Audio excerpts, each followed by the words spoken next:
Welcome to the show. I'm Danella, and here's what's happening now. Bill Cosby found guilty, while Kanye West fans are thinking of getting rid of him. Ford is actually getting rid of most of their passenger cars. And in our world, we're going to talk about synthetic weed taking lives. It's actually killing people. We'll get into that in just a moment. But first, we're going to start with political pop. Boy, this week has been an interesting week in politics.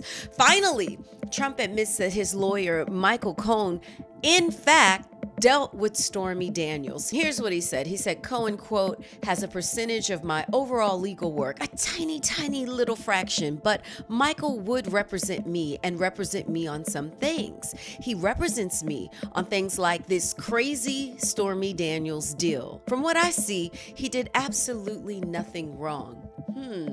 Finally, the truth comes out. Here's what he'd been saying before. The White House completely denying the affair. And in fact, he said at one point that he didn't even know about the payment.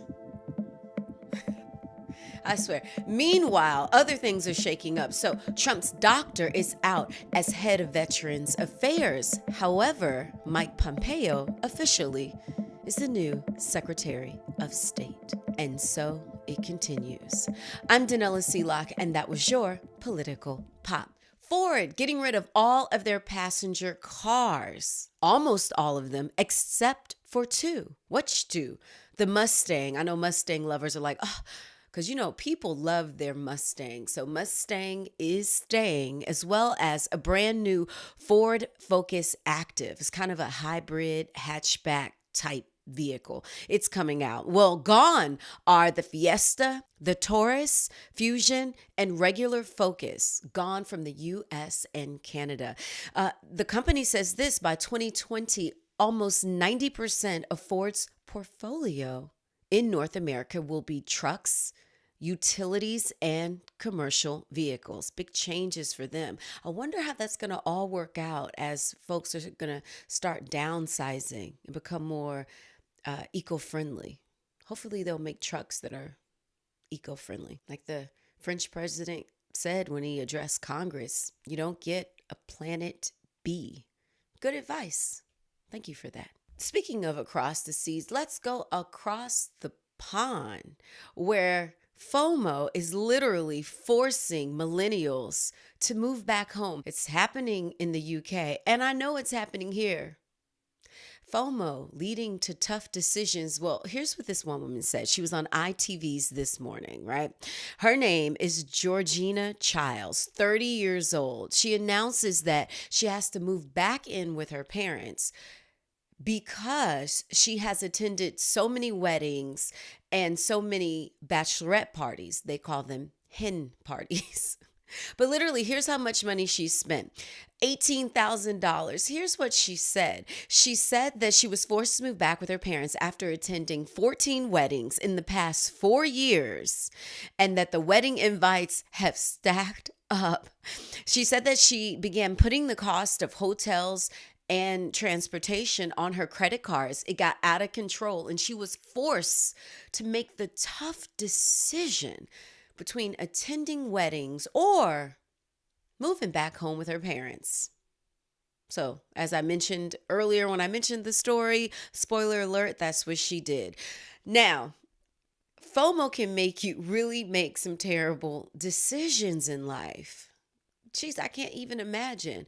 She says that there's such great social pressure, and that's why she didn't want to turn down the invites. Now, I am familiar with this because as you start getting older in your life, everybody starts getting married, right? And depending on where you are financially in your own personal goals, in your family, in your life, you are forced with that decision. Do I take away money from our family or do we go to this wedding? So I can't even believe that this woman actually moved back home rather than tell her friends, I'm sorry. And here's the thing. We're not talking about 14 of her best friends. She said some of these were friends of friends or, once removed associates. But this pressure to go, don't be like her. I don't care if you're a millennial or not a millennial. Don't allow FOMO, fear of missing out. Don't allow it to ruin your life. Man, that's crazy, but it's definitely happening in our world. Speaking of which, let's get into In Our World. This week, we're talking about synthetic weed killing people. This is serious. This is really serious. Let's talk about it. So, a fourth death, and this happened in central Illinois, and it has been connected to synthetic marijuana. They say since March 7th, synthetic weed has made 153 people sick and has been blamed for 4 deaths. They say a woman in her 30s, a man in his 40s, and 2 men in their 20s. And here's what's killing them. They're saying that the synthetic weed is laced with rat poison. This is crazy. Causes unexplained bleeding, such as coughing up blood, blood in your urine, bloody nose, and bleeding gums. Why are people smoking synthetic weed? We'll keep going on this. Earlier this month, in fact, the CDC issued a report warning about life-threatening bleeding linked to the use of synthetic weeds. They said that it's often sold as spice or K2 or fake weed. That's what people are labeling it. And here are the areas that are affected. The CDC noted that some bleeding cases were in Indiana, Maryland, Missouri, and Wisconsin. And they also noted that the number of hospitalizations and death is continuing to rise. So a little more detail about synthetic weed. They say that it's human-made chemicals that can be sprinkled on dried, shredded plant material and smoked or consumed as vaporized liquids. And I want to put that out because a lot of people love those e-cigarettes. Heads up, this could affect you. So I had to catch myself up on this. I was unfamiliar with this fake weed. But they're saying that the chemicals that they've made up are to reproduce the feelings of marijuana. But here's the problem, folks. It is way more potent than marijuana, 85 times more potent as THC. 85 times. And I guess that's the allure of it. But I'm just thinking what that was naturally made in earth is better chemically made. I don't know. Folks, stick with the real thing. I don't know what these folks are doing out here in this world. Crazy. So I don't know if this is you. A lot of people are into vaping. A lot of people are into, maybe buying legal, depending on your state, legal marijuana. But this stuff in chemicals, you don't know what they're making. You don't know what's in it, what they're making. And to hear that people are actually dying, this is something very, very serious. Yeah, so that'll wrap up In Our World. Before we wrap up our show, I want to share something that I discovered just last week. So I'm doing a shoot, and the producer of the shoot was telling me about her experience working, in legit hard news, right? For a very popular news magazine show. She was talking about speaking to survivors, family members of victims in both Columbine as well as 9/11.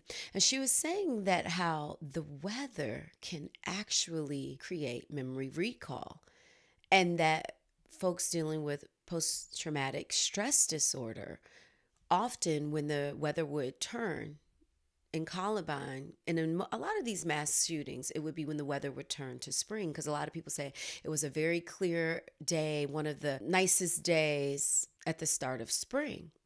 And in 9/11, that weather switch was, the weather started to become crisp and cold because, September, fall is coming.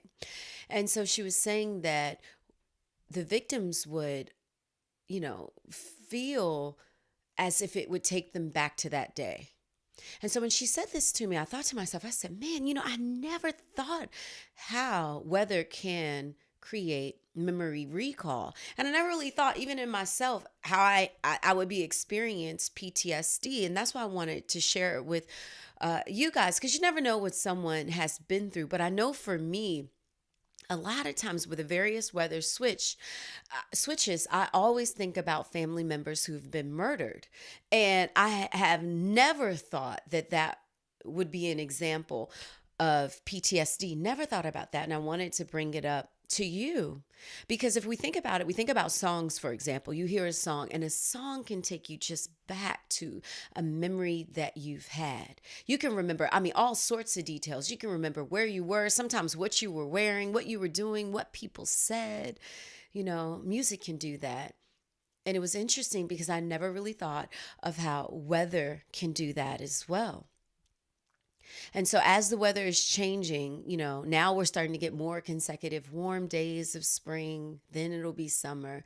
I just wanted to mention that for those of you that may be similar to me and others where the weather reminds you of something tragic that has happened.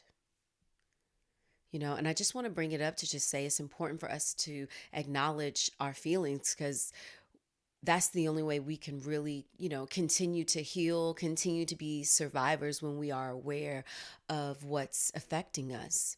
And so this week, I want to do something a little bit different. As the weather is breaking, as we're getting more warm days, I want to encourage you to do something new with someone special.